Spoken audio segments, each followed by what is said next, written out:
It's important to note that most of us have experienced some level of chronic stress or unconscious fear, even in the most safe homes in our childhood. And our nervous systems are super vulnerable. And very few of us had the right circumstances to truly metabolize and integrate our fear, stress, trauma. And so then we carry it with us into our adulthood. My name is Deb Blum, and this is The Whole Soul Way. It's my signature program that I've been teaching for the past 4 years, and I decided to offer the foundation lessons, exercises, and tools for free on YouTube and all of the major podcast channels. Because I truly believe that the world needs more of us healed, whole, authentic, and awake. And you know what? I don't want to be a barrier to anyone getting the help that they need. And in fact, I really want to be part of the change. Each lesson builds on the last. So if this is your first time here, make sure that you start at the beginning.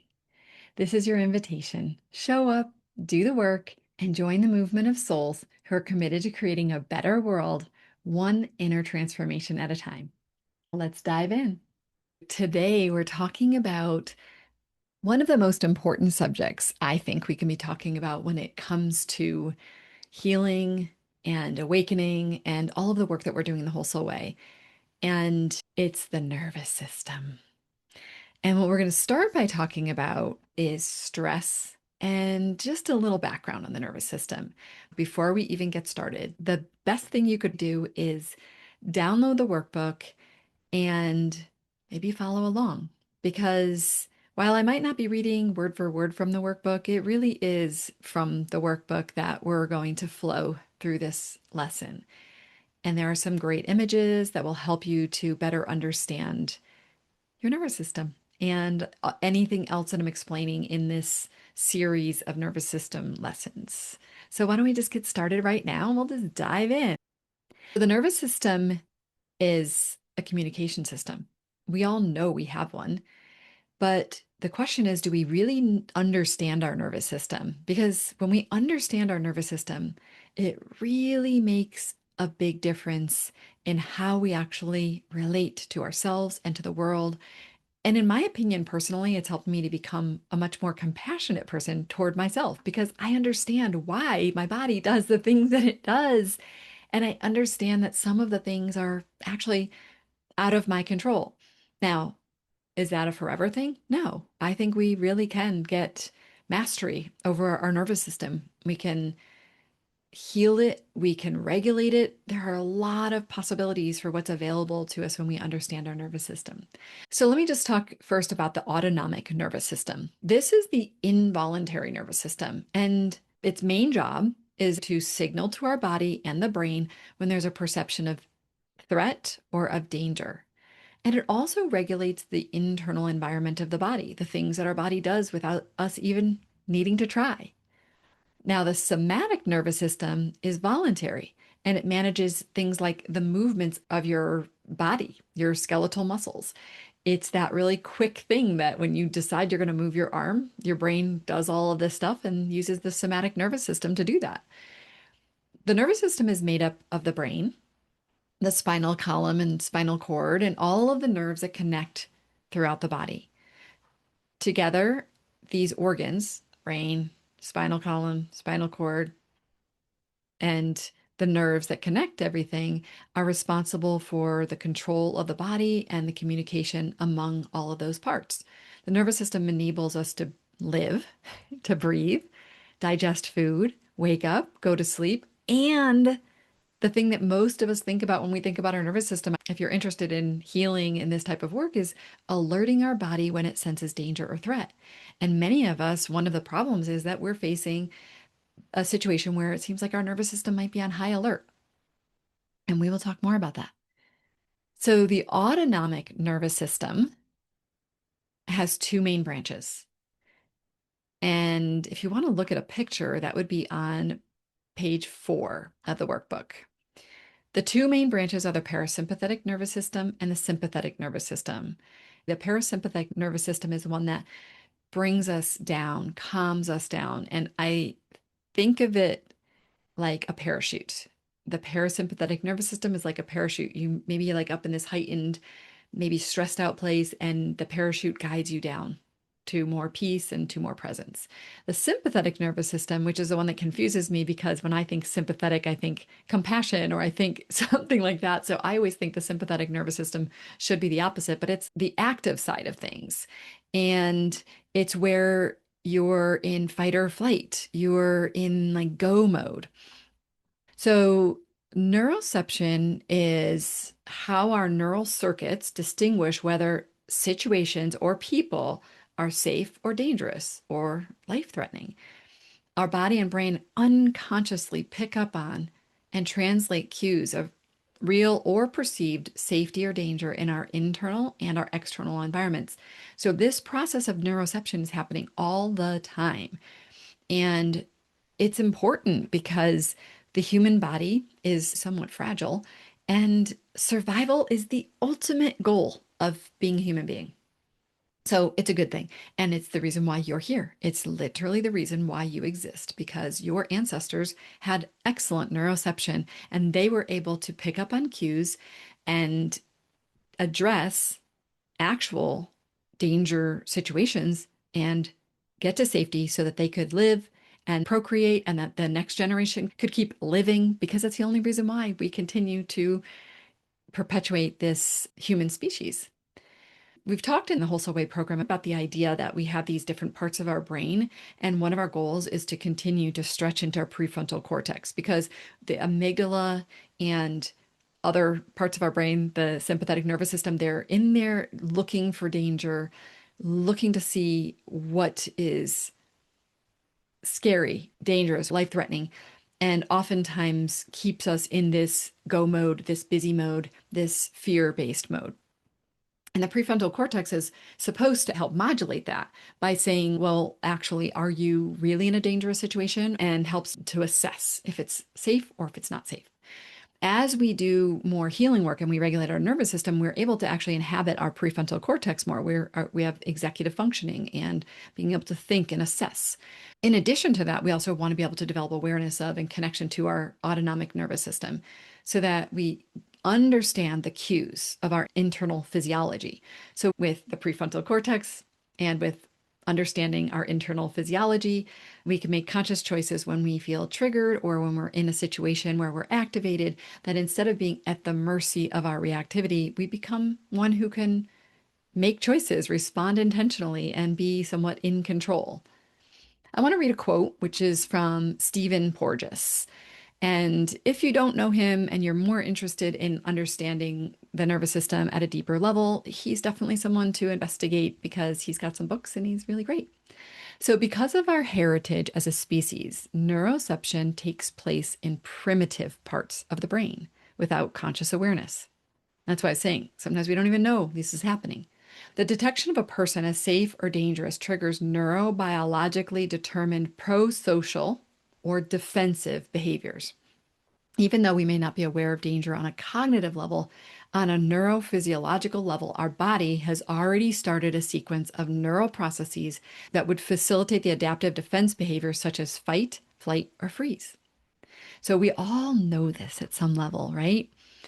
If we scroll down a little further to page 5, we're going to talk about the parasympathetic nerves and the sympathetic nerves. We already talked a little bit about this, but this is a part of the autonomic nervous system. So it's the subconscious control center of your brain. Remember, we said the somatic is voluntary, where it's the ways that you move your body. In the autonomic nervous system, we have the parasympathetic, the rest and digest system, and the sympathetic, which is the fight or flight system.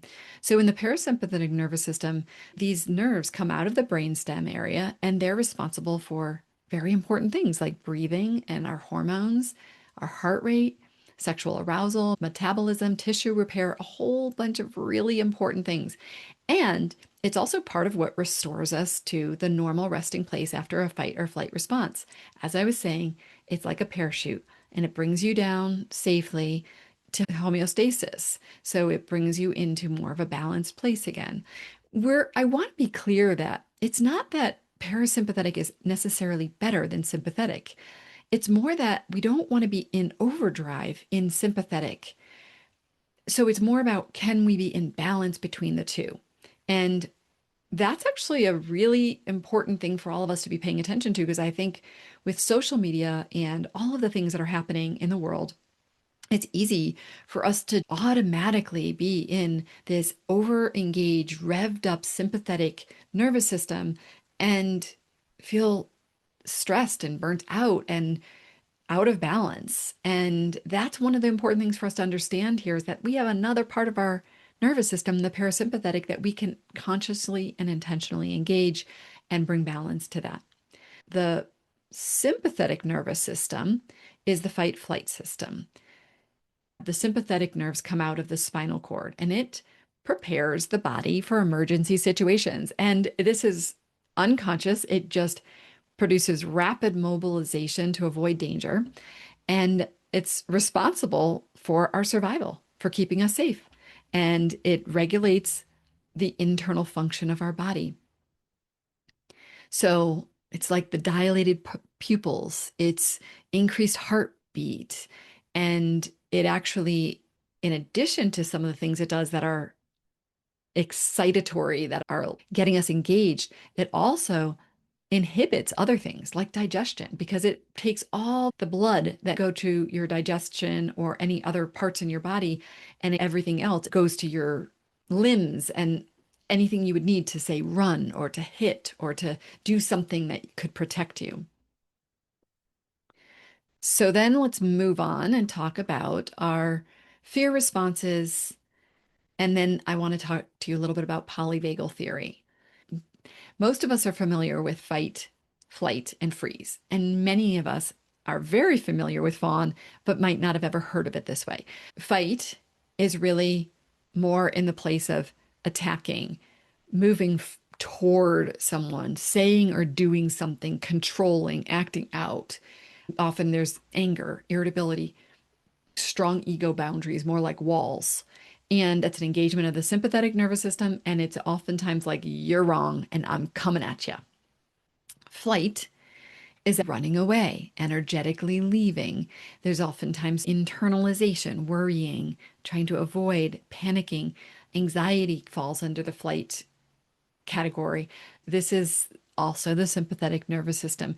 And I want you to think about this in the context of an animal. Let's just say that there's a lion and a deer, and the lion is hunting this deer, and the deer knows it's being hunted. And so it's probably not going to fight, because it's not going to be very effective to fight against a lion, but it might decide unconsciously, again, an automatic way, to flee, to run if it can run.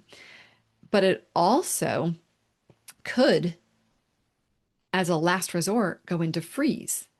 Freeze for an animal looks like dropping to the ground. Actually, there's another one which is faint, and there's probably some difference between the two of them. But let's just say in this case with an animal, they're on the ground pretending they're dead and hoping that the lion will just move on.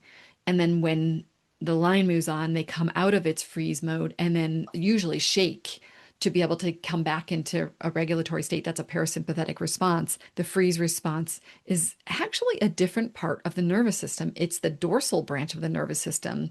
And what this is a form of a collapse of the nervous system. It's a way that you've actually gone too far. It's too much. And oftentimes what happens in that situation is you freeze. You say nothing. You may feel numb. You're stuck. You're isolated. This is often where we get into depression, dissociation. We're spaced out, maybe brain fog. And I don't want to scare you, because brain fog doesn't have to be in this place. But if you are feeling some of these other things, that would be the freeze response. Now, freeze response can also be happening in an emergency situation for us too. Fight, flight, freeze. These are absolutely imperative for us to have. We want them to exist in us, and we do want to use them if you're in a really dangerous situation. So I just want to be really clear that mostly what we're talking about here is the day-to-day expression of fight, flight, freeze, and fawn. But of course, if you were in a dark alley and there was a person chasing you, you're going to have a mobilization, and you're unconsciously going to choose something in that situation. Now, it may or may not be the right thing, but your brain and your nervous system is going to automatically assess the situation, and it's going to know whether this is a situation where you're going to fight, flee, or freeze. And It's all going to happen without very much of your conscious and intentional thinking. Now, the more work you do and the more regulated you are, the more likely you are to be able to have a better chance of assessing the situation and having some prefrontal cortex involvement in it. But when you are really in a dangerous situation, your body will do anything it needs to do to stay safe and to survive. So, because I'm talking about this more in the context of emotional fear responses, this is slightly different than what you're going to see if you're in an actual emergency situation. By the way, there are many, many more, but the last one here is fawn, and that's people pleasing. Let's just say there's a situation where someone is being critical of you and it triggers you. And even if you don't think you did anything wrong, maybe you're apologizing, you're even saying nice things to the other person, you're doing everything you can to avoid conflict, you self abandon, you become what would make the whole situation smoother. And oftentimes in these situations, we're lacking boundaries. We end up tiptoeing. We're trying to fix other people or fix the situation or be helpful and compliant. And what ends up happening in this situation is at the core of everything is really self-abandonment. And what are we looking to do? We're looking to feel safe. And usually in emotional situations, we're looking to either win the love and approval of other people or avoid conflict, pain, or suffering. Those are the main things we're doing emotionally. So let's talk about the polyvagal theory. Stephen Porges is the guy that I referenced before in that quote. He is the founder of the polyvagal theory. A lot of people are trying to put words around things that we just haven't had words for, and it's so helpful because it gives us the context and the understanding of ourselves. But the polyvagal theory helps us to have a better understanding of the autonomic nervous system, the ANS, and that's where we have the parasympathetic and sympathetic nervous system. And he specifically talks about trauma. The vagus nerve is a central nerve within the parasympathetic nervous system, and it primarily controls how our body's natural calming system works to reduce our stress. Now, one thing that's really interesting about the vagus nerve is that it is the biggest nerve and it spreads all through our entire body. And a lot of people these days are starting to understand that the vagus nerve is so important and that so many pieces of us are impacted by our vagus nerve. There are two branches of the vagus nerve, the ventral vagus and the dorsal vagus. Remember, I was saying that if you're having a freeze response, that's the dorsal part of the nervous system. So the two branches of the vagus nerve are the ventral and the dorsal vagus. Polyvagal theory identifies a third type of nervous system response, and that's the social engagement system. It's much more of a hybrid state of activation and calming that plays a role in our ability to socially engage or not. And that's where I was talking about more of a balance, where we're balanced between our parasympathetic and our sympathetic nervous system. So the three tiers of the automatic nervous system, and by the way, if you look on page 7, you'll be able to see it a little bit more clearly in a more graphical way. There's social engagement, which is known as the ventral vagal state. Okay, that's presence, that's being open, relaxed, socially connected, and feeling safe. Then there's mobilization, which is when we're in fight or flight. It's the get up and go. It's when we're hyper aroused and activated, and something is causing us to move in the direction of either fighting or getting out of here. And then immobilization. That's what we were talking about before about the freeze response. It's the dorsal vagal state. And we are low arousal and we're kind of collapsed, dissociated. People get tuned out to other people. They're not maybe is willing to engage. They even have low muscle tone, low energy. And the person really does feel disengaged, maybe even perceived as lazy, or you don't listen, or brain fog and low life force energy. The polyvagal ladder was created by Deb Dana, who was a student of Stephen Porges, which is to think about it more like a ladder rather than a state that you want to be in. That the bottom of it, which is the dorsal vagal, is the one that's probably the most painful and dysregulated place of all of them. But you also can move up to ventral vagal, which is social engagement. So we're moving up and down the ladder in our lives, and probably for many people moving from sympathetic to ventral vagal more often just day to day. And so there are ways that we can move up and down the ladder. And I think that we're probably all longing for a little bit more of the ventral vagal safe and social engagement step on the ladder.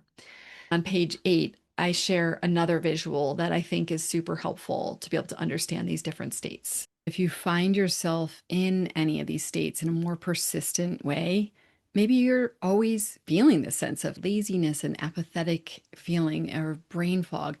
You might be stuck in freeze, or if you find yourself really excitable, anxious, irritable, and quick to react, you might be stuck in fight. And if you find yourself more worried, afraid, tiptoeing, or anxious, it might be that you're stuck in flight.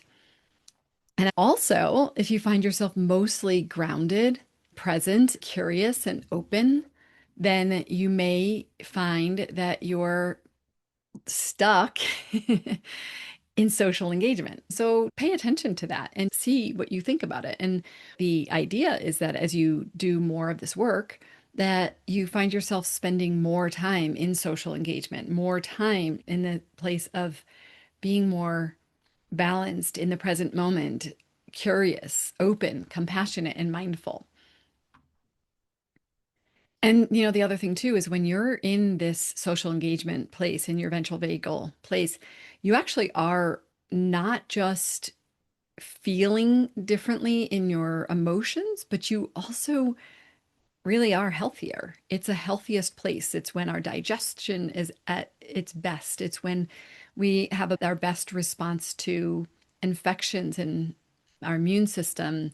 We tend to recuperate more quickly, and even our circulation to our non-vital organs is even better. Let's talk about what it means to be triggered. So the word triggered is sometimes triggering for people because it can feel like we're labeling, but I just want us to all know that the word triggered, it's not a bad thing. It's like a legitimate thing that happens to us. When we say someone's triggered, it's usually that their nervous system is perceiving a signal of threat in their environment. And then that signal tells their body and brain to prepare for fight, flight response. So our body and our brain work together to get us to physical and emotional safety as soon as possible. And it's important to note that most of us have experienced some level of chronic stress or unconscious fear, even in the most safe homes in our childhood.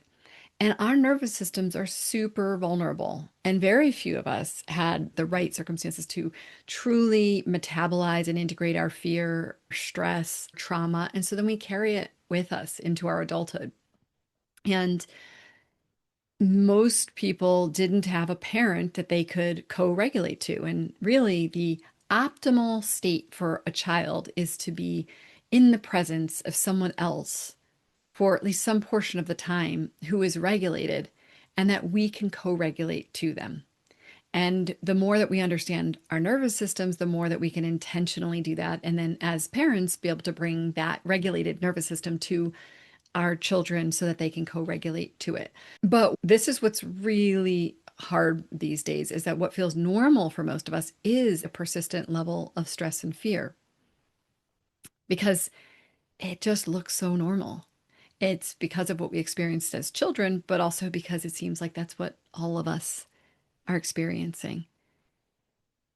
Now, these triggers, if we don't understand them and work with them, can have a debilitating effect on our health over time. Like we were saying, that when you're in social engagement, your health is more optimal. Well, if you're constantly in a heightened nervous system response, you're negatively affecting your health. So I just wonder for you, can you think of a time when you felt like your reaction was disproportionate to what was actually happening? Maybe in retrospect, or maybe even in the midst of it. Like, why am I actually so upset about this thing? Well, you're not alone, that's for sure. So let's talk about managing our triggers and our dysregulation. Because our nervous system and our amygdala are so quick to sense what it perceives as a threat, we don't always have time for that conscious mind to check in with a response. So our body may react to this perceived threat when the mind knows we're safe. So maybe you're in a situation with someone that you're very safe with in the fact that you know they're not going to physically harm you. You know that they care about your well being, but something can happen that triggers us back to our childhood, because that's what a trigger is. It triggers us back to something that happened when we were younger. Our brain does this thing where it looks for a memory that's very similar to the situation that it's in right now, and it conjures up the feelings and the memories, even if you don't know it, connects them, and then you're all of a sudden brought back to the past and having this emotional reaction to something that doesn't always make sense. And then we're essentially triggered. So it's important to understand that can be happening, and that's what gets confusing with it. So over time, we can become aware of our inner world. This would be called introception through a lens of our nervous system, through a lens of the body sensations we're feeling and our feelings and emotion. We can learn how to lower our stress levels and to have the capacity to choose other responses when our body feels like it needs to react right now. One of the most common things when we are triggered is a feeling of urgency. Like, I need to act on this right now. I have to send the email right now. I have to respond to that person right now. And that is oftentimes, as most of us know, the worst time that we could possibly do that is in that heightened reactive state.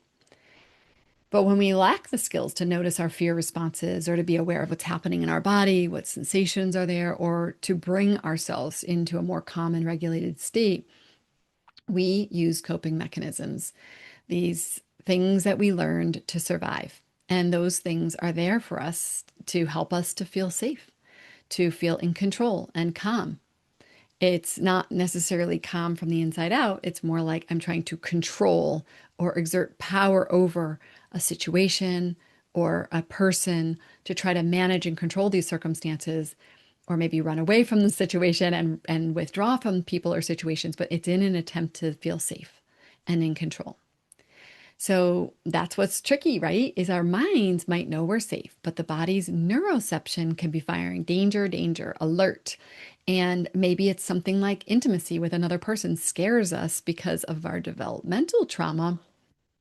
But we also want that closer and more intimate connection. So our nervous system might be in conflict with our conscious mind. Sadly, the avoidance of intimacy, which we also deeply crave, may cause other people to lean away from us because we lean away first. Can you see how that works? Yeah. And so, welcome to being a human, because that's really true. This is part of being a human. Well, so I don't think we can talk about triggers without talking about trauma. I'll give you a definition from an article that I read, which is Somatic Experiencing in Psychology Today. They shared a simple working definition for trauma as anything that's too much, too soon, or too fast for our nervous system to handle, especially if we can't reach a successful resolution. When we talk about trauma, it certainly does not imply that trauma leads to a complete breakdown in adulthood. And in fact, trauma is very often just lingering in the background and kind of plays out in subtle ways in our lives. So if you feel like you've never had trauma because you're not having some type of a breakdown, I would invite you to consider the possibility that maybe all of us, to some degree, have some trauma, especially if you think about trauma and an expanded definition of this, like too much, too soon, too fast for our nervous system to handle. But trauma also can be just the ways that we were misattuned with on a regular basis, not occasional misattunements from our parents, but regular ones. I took Dr. Gabor Mate's Compassionate Inquiry Training Program, and I think that he has some of the most insightful and helpful ways of looking at trauma. So, what Gabor Mate would say is that trauma happens when bad things happen, like stuff that shouldn't have happened, or when good things don't happen, stuff that should have happened. And the primary trauma is actually the original disconnection from a nurturing adult. Let's talk about the 6 hallmarks of trauma, according to Dr. Gabor Mate. The first thing to note is that it is really what happens inside of you, not the bad thing that happened. It's the result of it. And the reason why we know that is because people can have the same experience and have a very different response to it. And there's no right or wrong response to a situation. If you're affected by a situation, then it's absolutely important to note it as something that is causing you suffering, maybe trauma that you then can heal from. Number 2 is that it results in disconnection. Now, we talked about that the primary trauma is the original disconnection from a nurturing adult. But what that leads to is a disconnection from ourselves, our value, our feelings, our needs, our body, and also disconnection from other people and even the world in many ways. And the third hallmark is that it constricts, it narrows and darkens our view of the world. It makes our future responses to the world, which would be called response flexibility, more limited. It interferes with our growth process, that unfolding of insight, intelligence, curiosity, and relationships. And it restricts us to a set of predictable automatic reactions like coping mechanisms, defense mechanisms. The 5th hallmark of trauma is that it makes it difficult for us to be in the present moment. It locks us into the past. The present moment was way too painful as a child, and then it still feels too painful now. We've learned that the present moment is intolerable and triggers activate that original pain. So we are always trying to be out of the present moment, and those can happen in all kinds of ways. It can be anything from addictive behaviors to being up in our head to maybe working too much. I mean, there are lots of ways that we can keep ourselves away from the present moment. And really, when I say the present moment, it's more our present experience within our bodies, within our own selves in this moment. And number 6 is that it does fundamentally change our nervous system. We end up sometimes in defensive mode, even when we're not in danger. And then it causes us to be reacting as if we are. We're often cut off from these higher circuits that help us to investigate and understand our experience. We're speaking of the prefrontal cortex, or even tapped into something even bigger than us. Our nervous system actually gets rewired, so we expect to be attacked and have a bias toward danger. It also distorts our relationships. Maybe it's some way that we want to be rescued, or we reenact some sort of old trauma patterns because it feels so normal. It feels like the thing that we were used to and it seems right. And I also want to say that there's a body reaction. This also causes inflammation in our body, and it produces unpleasant emotional states. It's really where we get to things like anxiety and depression and ruminating and worse. So a child gets its self-concept from its parents. Think like a mirror. So if the parent is traumatized and has trauma, the child may learn a distorted image of themselves. And unfortunately, they might believe that their parents' brokenness, their parents' challenges are their fault. In addition, let's talk about dissociation. This is what happens automatically. I just want to be really clear on this. This is an automatic response. This isn't something a child decided to do, but it happens to protect a child from stress and trauma. It becomes almost a tuning out that maybe even later on, someone might call ADD. And by the way, there are probably different types of ADD or ADHD, but it may be a form of ADD. And instead, what it might be is more of a coping mechanism. Initially, it actually has a function. It's an adaptation and a function to not feel what's too much to feel. But the problem is later on, it starts to cause problems. So, what's really important is to start to be more aware of connecting the things you do today to what happened in the past. And it doesn't mean that you have to know all the details or go back and remember every little bit, but maybe when you understand your childhood enough, you kind of say, yeah, I can see that tracks that I feel this way now. And maybe it was because these kinds of things happened when I was a child. And so you might say things like, I feel the way that I feel because of what happened many, many years ago, but that doesn't mean that I have to be this way, that I'm not a victim of it. I don't have to stay this way. I can work through this feeling. I can get to the bottom of it and I can choose to be different. And even just remembering it's not wrong to have disconnected from ourselves or to have the coping mechanisms that we have. It was survival, it was adaptive, but now we might want to choose something different. Talking about it is not inherently a bad thing, but it's not the answer to resolving trauma. Sometimes what we do is we try to talk our way through trauma when really what's probably most important is to connect into the present moment. And that's why we work so hard on connecting to our inner child in the present moment and being with ourselves. It's when we reconnect into ourself and feel into the body, to the sensations and the emotions, and be in this present moment. And then we start to be able to be aware that we can have those emotions and we still survived. Because the deepest fear is that if we feel these feelings, that it'll be as bad as it was as a child and that we won't be able to handle it.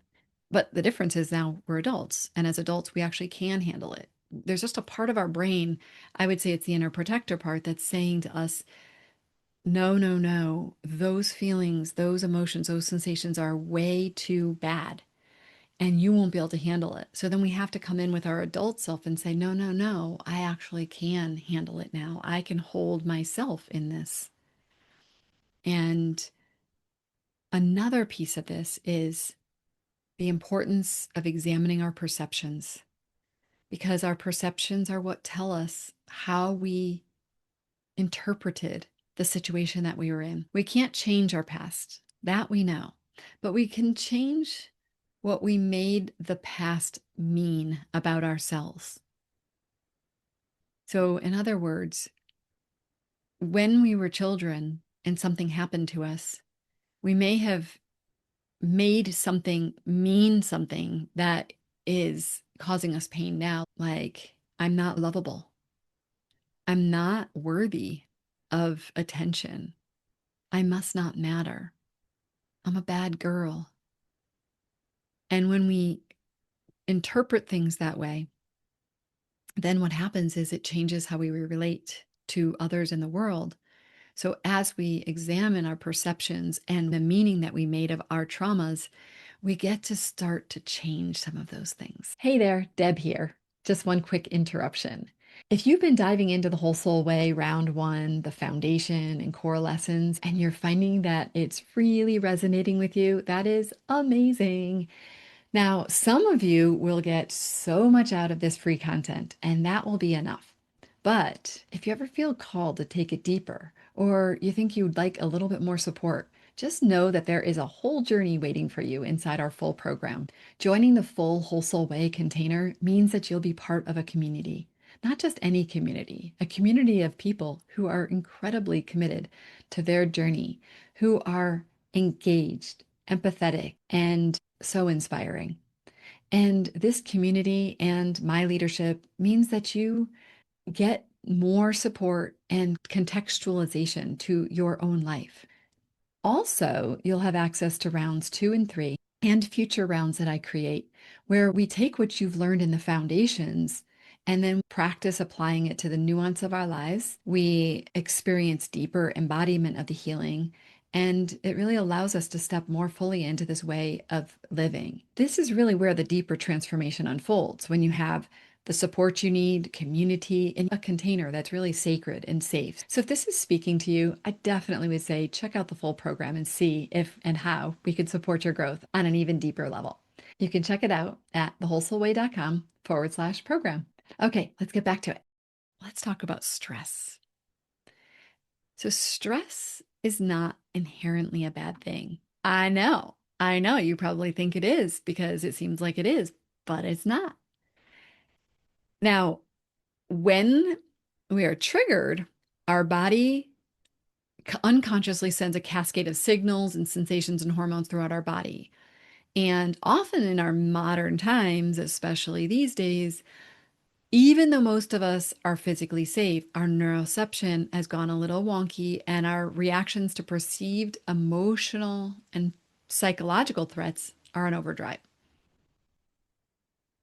Something like maybe a wrong look or a child's emotional outburst or an email can trigger us emotionally. And it feels a lot like we're really unsafe in our lives and that something is at risk. And most of us don't know what we're really feeling or what's happening or how to come back into a calm state. And oftentimes that is what keeps us in an unhealthy stress or even anxiety place in our lives. So let's talk first about unhealthy stress and anxiety. So, unhealthy stress is the stress perceived to be outside of your coping ability. Okay, that's pretty reasonable, right? It usually feels kind of unpleasant and it decreases our performance. It usually accumulates and starts to result in a dysregulated nervous system, like I was describing just a moment ago. It usually impacts us beyond the single incident and it activates the sympathetic nervous system where we become more fear based and we can get a little stuck in there.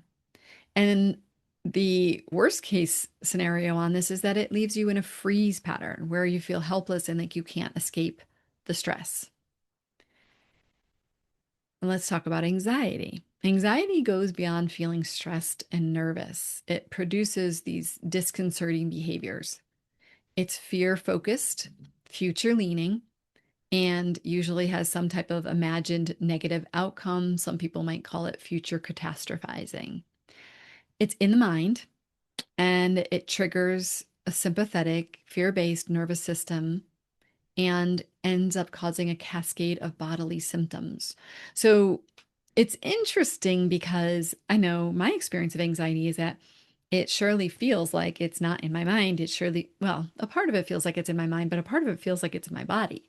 I have more of these bodily symptoms or sensations. And I know that only in doing so much of this inner work that I've been able to realize that it really does start in the mind. And that's why there's so much positive outcome from when people do cognitive behavioral therapy and other types of therapies like ACT also.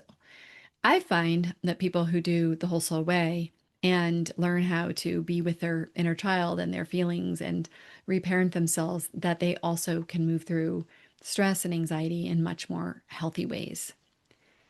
Let's talk about healthy stress. This is called eustress. It's the kind of stress that you might experience if you are doing something new or brave, like maybe public speaking or having a difficult conversation or even trying a new adventure. It has a little excitement and charge, and it's really beneficial. It actually can improve your performance and focus your energy.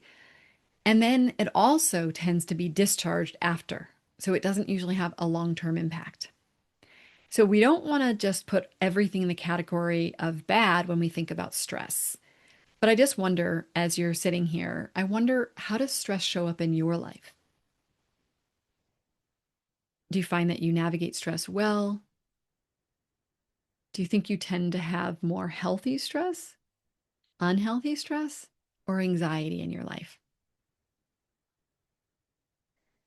I know that some people have gotten so comfortable with their stressful lives that they feel like they handle it really well.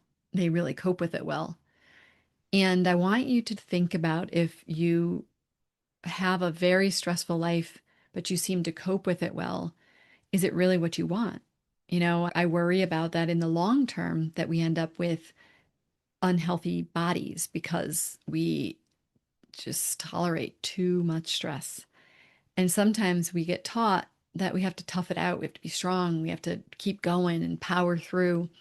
And it seems like that can work for a while, but sometimes I think we know deep down inside when we've reached a point where it's unhealthy stress or maybe anxiety. So just see if you can be honest with yourself about that.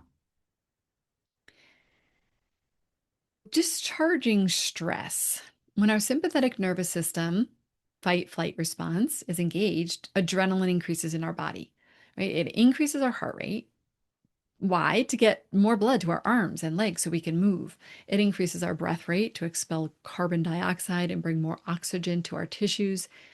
In the wild, like if there was any animal who's in their fight flight response, they would deactivate the stress response after the situation was some sort of completion of the survival energy. And it might look like shaking, as an example, and it allows them to release it and move on in a healthy way. They tend not to get trauma and stress responses and anxiety. The animals, to the best of what we know of, don't. We tend to, and it's not just because that we don't complete the survival energy, it's also because we have a mind that thinks and remembers. But this is important to note that when we experience emotional trauma, we rarely actually could complete that stress response process. So, as a child, for example, if we were being chased, we were really meant to run. But if we couldn't run because we were not able to, not allowed to, we might not complete whatever that situation is. We are actually supposed to fight if we're being attacked. Our body wants to shake and shiver when we're coming out of shock. And when we're sad or scared, tears are meant to come out of our eyes. So often we withhold our tears, we don't cry. And I know you know what I'm talking about when you get that feeling like you have tears, but then you hold them back because it's either a bad situation, like you're in a business meeting, or just that you don't cry in front of people. And you know that feeling and it kind of hurts a little bit. And it's a way that we don't complete that stress response in our bodies. As we go through our healing, oftentimes what happens is, especially if we're doing somatic experiencing or even just learning how to do authentic dance and movement, what we find is we have opportunities. We might not even connect the dots, but we have opportunities to complete stress response processes or the survival energies in the present day. So, for example, you might not know why, but you suddenly feel this impulse to punch the air or kick or even to run. And you may think, that's strange. Why am I doing that? But I say go for it. Just do it because you may find that you feel some relief. You notice some changes in you because you completed an old stuck trauma. And that's pretty important. I know for me, one of the ways that I have done it is that when I wake up in the middle of the night and I can't sleep, I have noticed that if I will get out of bed and I'll just start moving my body and stretching, sometimes something will come through me that needs to be expressed. And if I will allow myself to express it in that way, shaking or shivering or punching the air, I will experience a healing. One last thing about that is that when people get out of surgery, sometimes what will happen is they'll have this shaking and shivering. And that's because their body is kind of shocked. And people will sometimes try to stop them from shivering, maybe by warming them up or telling them to stop shivering or trying to give them medication to stop them from shivering or shaking. But really, the most important thing we could do for them is hold the space. Yes, if they're cold, then warm them up. But if they're shivering and shaking and they're not actually cold, just to hold safe space for them to allow their body to do what their body is doing to complete the stress from the surgery. In a perfect world, obviously we would process these experiences in the moment, but we don't live in a perfect world. And so when we have these stresses in our daily lives, and then if we don't let go of or calm down from this stress at the physiological level, it does get stuck.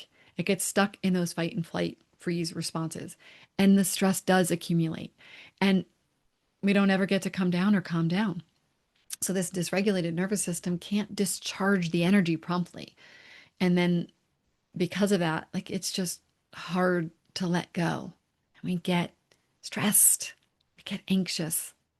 So let me talk about some of the ways that you can move stress through your body and complete the energy, because you can also do it proactively. So sometimes I would do it reactively, meaning I would feel an impulse to do something and then act it out. You can also work with a somatic experiencing coach who can help you with some of these things. But the good news is that your body really does know how to release it. And if you actually give it space and let it do its job and follow the body's impulse, you can complete the energy. So you don't always have to be up in your head thinking about the trauma and processing it and ruminating over it. Sometimes you would just move your body or use your body in these new ways. So, one thing that's really interesting is to widen your vision beyond what's typical. So, try to expand so that you're seeing outside of your typical range in front of you. And why would that be? Because one of the things that happens when we go into a stress response is that we get this intense locked in eyes and they become dilated. And if we expand into this peripheral vision, we're telling the brain that we're safe. Because when you're unsafe, you're locked in and have tunnel vision. So, this is an exercise of actually reassuring the brain that you're safe. Dancing, wiggling, moving, jumping, shaking, running, kicking, punching the air. Those are great things to do. Doing 10 seconds of jumping jacks can sometimes just move energy through you. Singing at the top of your lungs in your car, breath work. Maybe matching on the outside what you feel on the inside. So let's just say you feel a little shaky. Let's just say you're maybe a little nervous for something. What if you just allow yourself to shake? So instead of trying to resist it, just match your behavior. Allow yourself to actually start shaking and like really indulge in the shaking. Maybe if you feel tense, tense up your whole body. Just get the contrast of like the extreme of it. But also, maybe it was a time when you felt super tense and then you get to experience what it's like to let go and let your body soften. If you feel angry, maybe you safely act out the anger. Maybe you growl or you jump up and down or maybe hit a pillow. Another thing you can do is make your energy bigger than the stress and the feelings you're feeling, bigger than the triggered sensations in your body. Imagine you are expanding bigger than it and you can almost hold it and see it instead of being just in it fully. Crying is a really big outlet and release. Maybe have a temper tantrum. When my son was at a certain point in his growing up, I remember knowing that he was struggling with some things that were happening in his life. And so we started doing Friday temper tantrums where we would get down on the floor and we would just pound the floor and kind of thrash around and say, like, whatever it was for the week. Oh, the way that my teacher said that thing and that made me so mad. And a lot of times he didn't have things, but I would invent things that I felt were normal things his age. And it was a release. It really was a release. Sometimes over exaggerating your feelings can help. So, especially if you're a person who doesn't tend to feel your feelings as big, maybe go into a mode like say you feel like you don't want to do something, just go, I don't want to do it. It's so bad. I don't want to. Or just complain and act like a child or have a pretend little outburst. It sometimes gets you in it. The other thing too is even fake crying. In my life coach training program, they had us fake cry. The whole group was doing it and we did it with fake laughing and fake crying. But what would happen is that if you start to pretend cry, especially when you're with a group of other people, it does get your body into cry mode and then you can start crying. You could even watch a sad show. Another thing is to do things like yoga and Tai Chi, Qigong, or other types of movement exercises that can get your body and the energy moving. Well, let's talk about what happens if you don't discharge your stress. I would say a lot of people have experienced the feeling of not discharging their stress. So, what happens? You might feel a sense of a lack of luster in life, like a decreased ability to feel satisfaction or emotion or physical pleasure. You might feel reactive and withdrawn, foggy headed, might feel some isolation, have low energy, be tired, feel impatient. You might be engaging in self medicating behaviors to numb your feelings or to feel something. You might experience burnout, anxiety, depression. You might be playing small, self sabotaging. You might be fraught with self doubt. You might even end up with illnesses that can be attributed to not being able to come down from your overly activated nervous system, like chronic pain, autoimmune, other type of illnesses. Sometimes what happens is we start overeating, we don't take good care of ourselves, we feel like we don't have enough time, not enough time to do the things that would be helpful for us. I wanted to say that for kids, they might become more aggressive. They might shut down and maybe even go into a depression. They might act out in class, or they might start self medicating with drugs or alcohol to find relief from these feelings. Another thing I think is really important to note is that boys, when they're depressed, it oftentimes manifests in anger. And so it gets misdiagnosed or underdiagnosed. So just note that as well. And I wonder, and I don't know this for sure, but maybe men, it's the same. So I wonder if you want to just take a moment, take a breath, and just wonder into, are any of those going on inside of you? And is there anything that you can do to start to move stress through your body and complete the energy?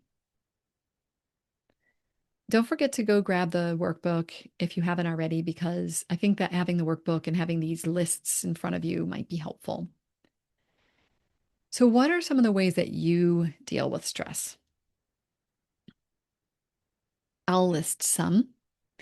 I would definitely say scrolling is a top one that many of us do. Eating too much, eating sweets, eating munchy food at night, maybe staying busy. I know a lot of people, they know they should go to sleep, but they stay up late. They don't take care of themselves. They stop exercising. They are maybe thinking, what am I going to do in the future? Looking forward to a vacation, but really having a hard time enjoying their current life. Some people clean or declutter. Some people exercise more. They go for a walk.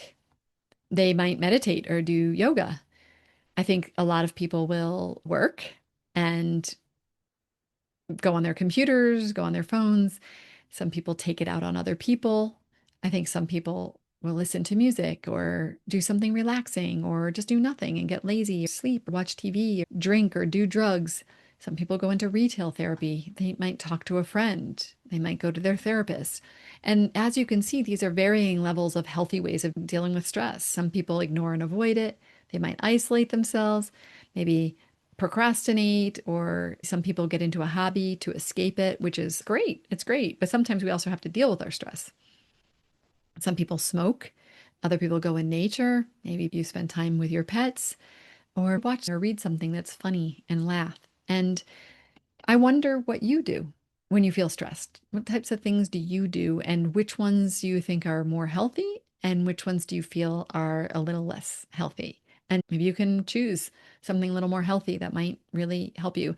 I think one of the most difficult things when we're stressed is that we're in this less socially engaged, less present place. And oftentimes we are in survival mode. So it's harder to imagine doing these things that would be good for us, because that's not what we feel like in that moment. We feel like all we need to do is just soothe ourselves and make ourselves feel better. So we have to have a future orientation of, what is the reason why I would want to get better? What will it get you to be less stressed out? What types of things will change in your life positively if you were able to be less stressed? And then we have to start to map out going outside of our comfort zone, and sometimes even pushing ourselves a little bit to do something that we know would be good for us in the long run, even though we don't feel like it in the moment. And that's a really hard thing to do. And that's why balancing this with ensuring that we are really taking care of our nervous system is important, because if we can do some of these proactive things to discharge stress and to understand our nervous system and even to handle our triggers, we won't be as stressed. And then we'll have more capacity to be able to do some of these other things that we know would be good for us, but that we cannot bring ourselves to do. So let's talk about homeostasis, how to come down or calm down, which requires us to engage the parasympathetic nervous system. The great thing is you can intentionally engage the parasympathetic nervous system. So coming out of your stress response can be controlled by your higher brain. I call it your adult or your parent brain, which is your prefrontal cortex. And The higher brain is the part of your brain that can think. It's the one that can say, oh, I really do want to take better care of myself. So the amygdala and the limbic brain are kind of like, I just want to sit here on the couch and just watch a show and do nothing. But there's another part that's saying, but maybe we would feel better if we went for a walk. And that's usually going to be in your prefrontal cortex. And it's what makes us more evolved as humans. It's what allows us to create and innovate, to come up with new ideas, to love and to learn, but it also can help you to balance your more primitive centers of your brain that want to act and react and protect your, well, I say protect your well-being, but they actually want to protect your survival. So if you want to go to another level in your life, if you want to go beyond survival, we have to inhabit the prefrontal cortex and be willing to have that future orientation and make decisions that we know will be good for us. One of the things that we learn in the Whole Soul Way is how to rise up on your mountaintop and to step into your adult or your parent self and take healthy control of your brain, which is engaging your higher brain. What we do is we talk about holding the inner child with her big feelings and listening to your lower brain, your lizard brain, but not actually acting on it, just listening and being present so we can metabolize our emotions, digest the fear response, and release the stress when it hits us. So, this process, the Soul Way GPS, supports you in releasing stress so that it doesn't become toxic and debilitating. So, we have to really be willing to step in to a higher part of our brain in order to do this. Because otherwise, what happens is we're controlled by our lizard brain. We're controlled by that reactive brain. We want to practice using that uniquely human part of our brain, which is the prefrontal cortex, to face our fear, to feel our feelings, to process our stress, and then to make healthy adult choices from the more balanced place of homeostasis. So, homeostasis is the dynamic balance between the autonomic branches. This picture on page 15 shows the guy sleeping or laying down on the parasympathetic. And then you got the sympathetic where the guy is standing up looking like he's running away because a snake is chasing him.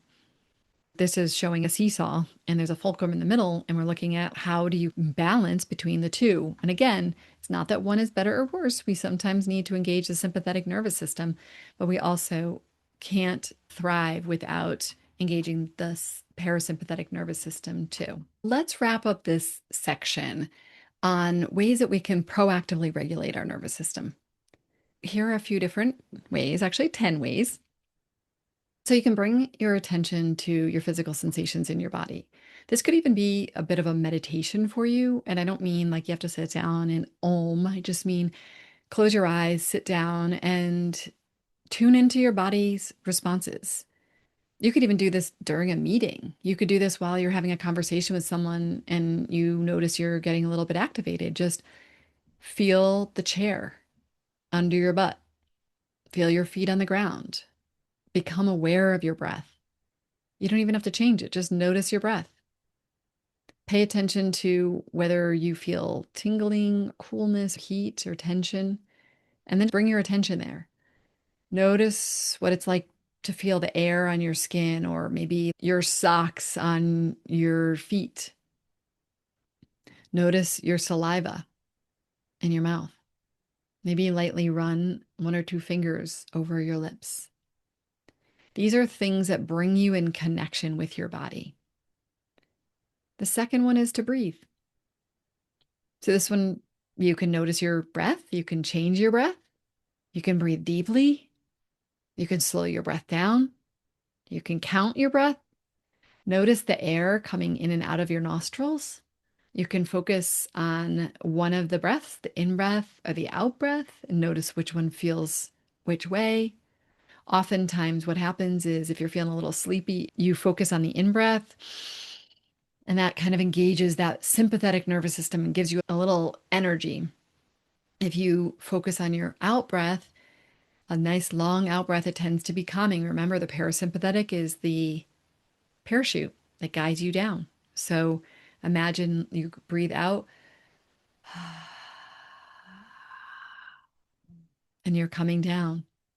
You could focus on breathing through your nose, expanding your belly, holding for 1 to 2 seconds, and then exhaling and pressing all the air out of your belly, pressing your belly button to the spine. And you can also have thoughts of positive feelings or peaceful imagery while you're breathing. Maybe you're thinking of someone you love, or you have gratitude or self compassion. There are breathing exercises that you can do that are very intentional. You can look up 4-7-8 breathing, and you can look up box breathing, and those help you to engage your parasympathetic nervous system. Another one is called progressive muscle relaxation. Some people call them body scans, and you can find them on YouTube or Insight Timer. They're really nice because they help you to be focused on each of your parts of your body and relaxing your muscles around them. Mindfulness is becoming aware of your actions and behaviors and being intentional around your thoughts and your movements. But you can engage in a regular meditation practice, which will help you to become more mindful of the present moment and more regulated. And I think places like Insight Timer are great. I have meditations out there. David G is one of my favorite meditation teachers. In fact, I'm a certified David G meditation teacher. Meditation doesn't have to look a certain way. And by the way, if you have thoughts and they're busy and you meditate and you're distracted, then you're doing it right. That's part of the process. I know for a long time I stopped meditating because I thought that I was supposed to have a quiet mind. And I think there are people who have been meditating for 30 years who still don't have a quiet mind all the time. Yes, it does get better. Yes, we're able to bring ourselves back to the present moment more quickly, but it's part of being a human. You have thoughts. That's the way it works. Another thing is gratitude and positive thinking. Gratitude has been proven to be one of the most healing, helpful things that a person can do. And having an actual gratitude practice that maybe every day before you get out of bed, you journal or you say or you think 5 things that you're grateful for and try to mix them up so that you're not having the same things every single day. People have had their lives changed by gratitude practices. So I definitely recommend it. Another thing is having a positive attitude. Now, if you tend to use positivity as one of your coping mechanisms, maybe that's not the best thing for you. But if you tend to worry a lot, sometimes thinking positively and coming up with an alternative that might be more positive than the natural worry thought can be very helpful. Helping other people. We know helping other people is hugely helpful for our nervous system. So maybe it's donating your time to an organization or helping a friend. Exercise. Well, we know exercise can be so amazing at regulating our nervous system. And I think particularly when you're doing things like yoga, Tai Chi, or Qigong, but also dancing and light jogging, hiking, walking. There are so many things that are so wonderful. And something like hiking is great because you get the benefit of being in nature in addition to exercising. Slowing down and saying no. Take some things off of your to-do list. It's okay. Just say no more often. Look at what's on your list and evaluate if you need to do it. On the flip side, I would just say if you're the kind of person who's become a homebody and you're not saying yes enough, you might say yes. You might need to get out and be more social and have more connection. So it's really thinking about what works best for you. But a lot of people are just too busy, and we need more time and space to get things done or to do nothing. We need more time between meetings to decompress and relax. And maybe it'll help you to feel less rushed. A lot of people also find that multitasking is exhausting. So sometimes just dialing back on multitasking can be really, really helpful and healing. Snuggles and cuddles. Snuggle with your kids, your partner, your dog, your friends. Breathe them in. Consciously try to slow down your heart rate and your breathing, softening your body into theirs and touching their skin. It is so healing. Just like hugs. I think they say 15 seconds for a hug. And self-love and interconnection. I think that for me, I would say that's one of the most important things we can be doing. And I would say working through the whole soul way is one of the best ways we can do it. Self-loving mantras, affirmations, telling ourselves what we most want to hear from other people, fulfilling our own unmet childhood emotional needs, self-compassion, sitting alone with ourselves, taking care of ourselves, listening to how we feel, and doing something great that brings you joy. So let's just take a moment, take a breath, and I wonder, what out of those things do you feel like you might want to do more of? What's maybe one thing that you're going to look into?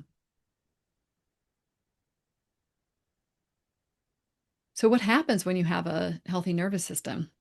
And then we'll wrap up this section.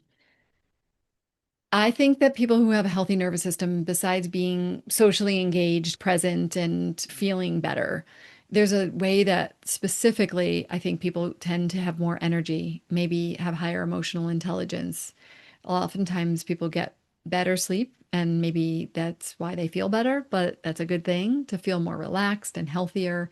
Oftentimes experiencing more joy, maybe some more spontaneous joy, even a sense of inner peace and greater resilience. Oftentimes, our relationships improve. We feel more courageous. We feel less anxious. Sometimes we lose weight. We feel more empowered. Definitely more patient and calm and more accepting of ourselves and of others, and less urgency and need to control our outside circumstances. Another thing is that we do not just enjoy socializing more, but feel less depleted after socializing because oftentimes we're not in this heightened state of self protection the whole time. We're in a little bit more ease in that social engagement place, and we are more safe within ourselves. We become less dependent on external validation and approval. We naturally show up more authentically without fear of other people judging us because we're not always feeling like we're just scared to be ourselves. And we feel more confident in ourselves, maybe confident in our decisions and our interactions with other people. So there are so many great things about proactively addressing our nervous system. I wanted to just share with you, there are lots of people that you can learn from. And I've talked about Dr. Gabor Mate, Stephen Porges. I know I mentioned Deb Dana, but I had the pleasure of working not only with Dr. Gabor Mate, but also Dr. Pete Walker, who wrote several books around stress and the nervous system. And he's amazing. And so there are so many other people that you can learn from. Dr. Lissa Rankin, Dr. Bessel van der Kolk, Peter Levine, Dr. Dan Siegel. Those are some great ones. And Irene Lyon has a program, and I did her program on nervous system regulation and healing. And it is probably the deepest, most impressive program. It is very, very, very potent and powerful. And if you're really looking to take it deeper, I'd recommend you check out her program too. So, one last thing, if you're looking at the worksheet and you're on page 18,